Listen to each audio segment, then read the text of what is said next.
My name is Ralph Douglas West. I'm a native Houstonian. And I entered the preaching ministry at 16. I sensed that that's what God was calling me to do, is to preach.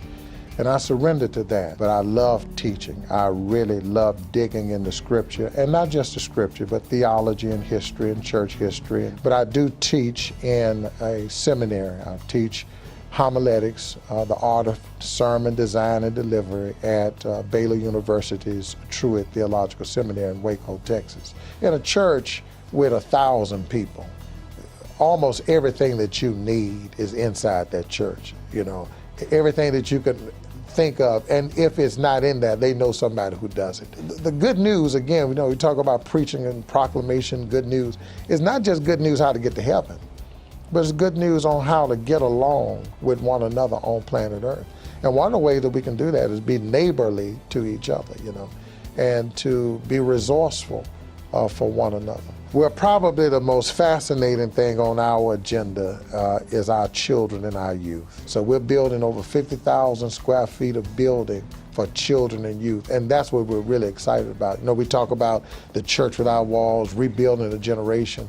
We can't rebuild all of Houston, and we can't rebuild all of West Houston, but we can rebuild the community that God has put us in.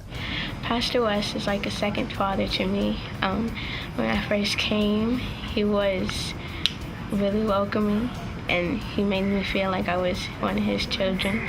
No man is an island in entire of itself, And if I had to go down the list of thank you, I would have to start with thanking a mother who prayed for me and who encouraged me, to thank a wife who has completely supported me, to thank my children who have always been there to terrorize me, and then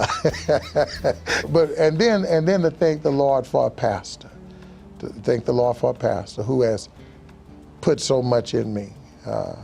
Beyond college and seminary, what my pastors put in me has been incredible. The Lord has given me great friendships in ministry, and people have prayed for me and really undergirded me. And so I'm a heart full of not just encouragement, a heart full of gratitude.